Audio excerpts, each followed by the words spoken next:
Hey, welcome back to the 5-Minute Strategist.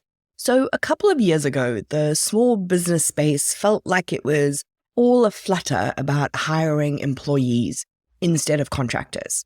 And while that definitely comes with some big upsides of having people full-time in your business only dedicated to your business goals versus sharing them with other people, a lot of people overlooked how complex it would make their business. We saw some really big overhiring problems, and then business leaders who are making big time and money sacrifices to meet the legal and moral requirements of having employees in your business. So like most things, the pendulum has now swung back the other way. And the trend is all about going back to solopreneuring. But being a solopreneur or even having a really lean team requires you to outsource. And most small businesses think that's great. I can hire contractors, they can do all the things. I don't have all the hassle of employees. Yes, there is definitely upside to it. But there are also some risks that you may want to consider that you've maybe not really thought about. So outsourcing in the context of your small business simply means that you are delegating a task or a function that in a big business would typically be performed in-house to an external service provider. Often when we're thinking about, I just need to get this off my plate, and we're about to ask a contractor to do it, we're coming at that just from a place of like, I don't want to do this anymore. I'm so bored with it. I hate it. It's frustrating. It drains me. And those are all really valid reasons to think about finding someone else to do something for you. However, that's not how we strategically make decisions. Okay, so that can be the catalyst for the decision. And then when it's time to make the decision, we have to come back to how do I do that strategically? So let's talk about a couple of things that you can consider. I always love to start with a cost benefit. Most people understand how this one works. So we're in a small business.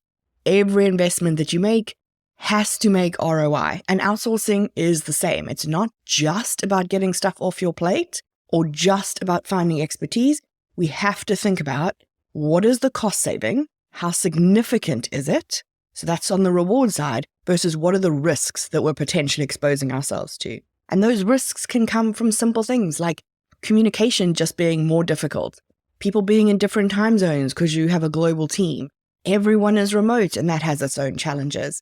And because you're hiring a contractor, you have a lot less control over when they work, exactly how they do things, and what the overall process is. So we can't just go, oh yes, immediate time savings, let's do it. We want to think short-term and long-term. And we want to make sure that the reward for outsourcing outweighs any risks that it's adding to our business. Next up, we want to think quality versus quantity. It's easy to see how outsourcing can add to the potential quantity of your business, right? Your ability to serve more people. They can take stuff off your plate. They can take stuff off your team's plate. That means you can take on more customers. It means you can take on more projects. But what we want to be really careful of is when we're scaling like this, that we still maintain those high standards that people have got used to us delivering. So it's not just about how much can I get off my plate. It's about finding the right people or the right businesses to assign that work to. We have seen countless examples in recent years where really high-profile people have blamed their teams. And we have seen the response. There is zero doubt that anybody who works in your business, including anything you've outsourced to a contractor, represents your brand. And as a result, their work reflects directly on you, and you will be held responsible for it. So you need to be really thoughtful when you're outsourcing that you're balancing the how much can I scale with the how well can we scale. Okay, finally, I want you to think about time and whether we're saving time or losing time. We get really excited about the time saving of outsourcing and delegating and bringing on contractors. But the problem is we often think that's going to happen immediately. And that's usually not the case.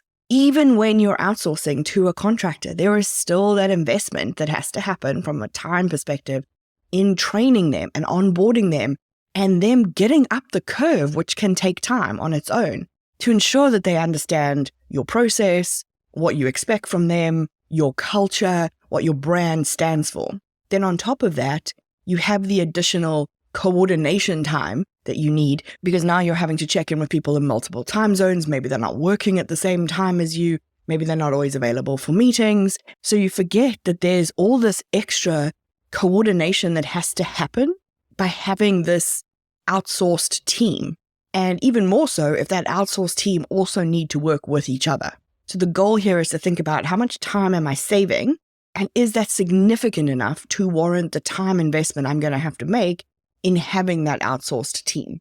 We tend to only focus on, oh my gosh, think of all the time I'm going to save, and then get frustrated when we remember all the time we're going to have to put in before that can happen. So for small businesses, outsourcing is often the right choice.